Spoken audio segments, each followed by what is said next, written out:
नमस्कार बंधुरा आमार चैनेले सबाइके स्वागत जानाई।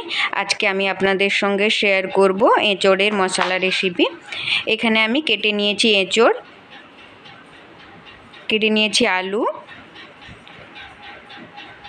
एखाने आमी निয়েছি आदा कुचि, निয়েছি गोटा जिरे, निয়েছি रसुन, निয়েছি पेঁয়াজ, निয়েছি टमेटो कुचि আর নিয়ে নিয়েছি ধনেপাতা। এখন আমরা এঁচোড়টাকে সেদ্ধ করে নেব। এঁচোড়টাকে আমরা প্রেসার কুকারেই সেদ্ধ করব। প্রেসার কুকারে আমি জল দিয়ে নিয়েছি। এখন এঁচোড়টাকে দিয়ে দেব। এখন এখানে আমরা দিয়ে দেব পরিমাণ মতো হলুদ গুঁড়ো। এখন আমরা দিয়ে নেব এখানে স্বাদ মতো লবণ। এটাকে আমরা ভালোভাবে মিক্স করে নেব। এখন মিক্স হয়ে গেছে। প্রেসার কুকারের ঢাকনা লাগিয়ে এটাকে সেদ্ধ হওয়ার জন্য ছেড়ে দেব। আমরা কিন্তু এটাকে ওভার কুক করব না। এখানে এখন আমি কড়াই বসিয়ে নিয়েছি। কড়াইতে দিয়ে দিচ্ছি সরিষার তেল। সরিষার তেলটা একটু গরম হয়ে যাবে।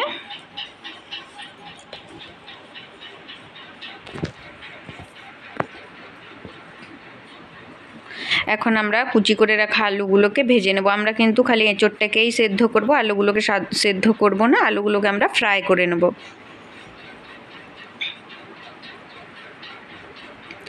আলুটাকেও আমরা ভালোভাবে ভেজে নেব।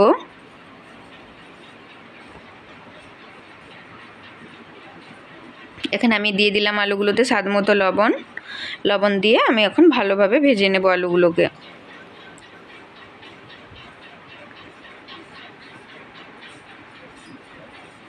এখন আলুগুলো ভাজা হয়ে গেছে। এখন আমরা সেদ্ধ এঁচোড়গুলোকেও একটু ভেজে নেব। এঁচোড়টা কিন্তু ভেজে নিলে খুব ভালো টেস্ট আসে, জল জল ভাবটা থাকে না। আলু আর এঁচোড় দুটোকেই মিক্স করে ভেজে নেব আমরা।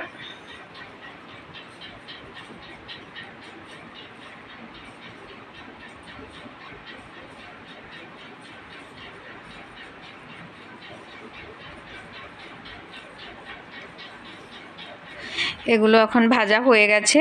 এগুলোকে একটা প্লেটে আমি নামিয়ে নেব।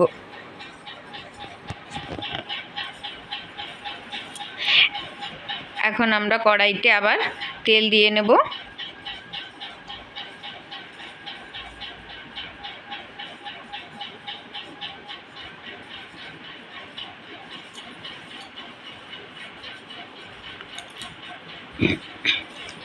তেলটা এখন গরম হয়ে গেছে।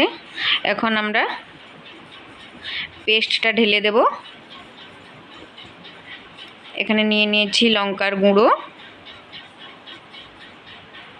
এটাকে আমরা ভালোভাবে মিক্স করে নেব। যে মশলাগুলো নিয়েছিলাম আমি কিন্তু ওই মশলাগুলোকেই খালি টমেটোটা ছেড়ে বাকি সবগুলোকে পেস্ট করে নিয়েছি। এই যে এখানে আমি দিয়ে দিলাম টমেটো কুচি। এখন টমেটো কুচিটাকেও মিক্স করে ভালোভাবে আমরা মশলাটাকে ভেজে নেব, যাতে মশলাটার কাঁচা গন্ধ না থাকে।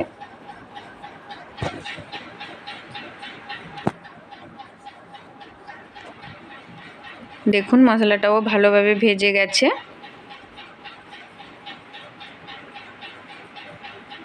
এই যে সাইড সাইড থেকে তেল ছেড়ে দিচ্ছে, তার মানে মশলাটা ভালোভাবে ভেজে গেছে। এখন আমরা ভেজে রাখা এঁচোড়, ভেজে রাখা আলু ঢেলে দেব। ঢেলে দিয়ে ভালোভাবে মিক্স করে নেব।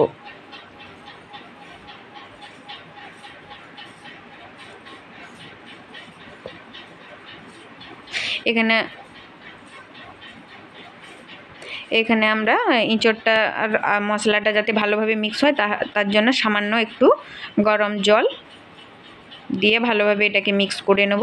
মিক্স করে এখন ভালোভাবে কষিয়ে নেব এটাকে।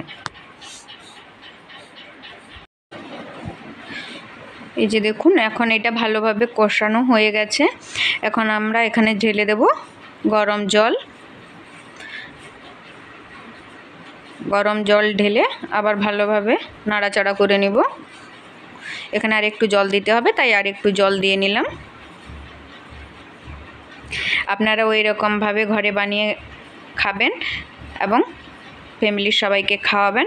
আমার ভিডিওটা যদি আপনাদের ভালো লেগে থাকে লাইক, শেয়ার এবং কমেন্ট করতে ভুলবেন না। এই যে আমি এখানে দিয়ে নিলাম ধনেপাতা কুচি, দিয়ে দেবো গরম মশলার গুঁড়ো। এখন এটাকে ভালোভাবে মিক্স করে নেব। দেখুন কি সুন্দর হয়েছে।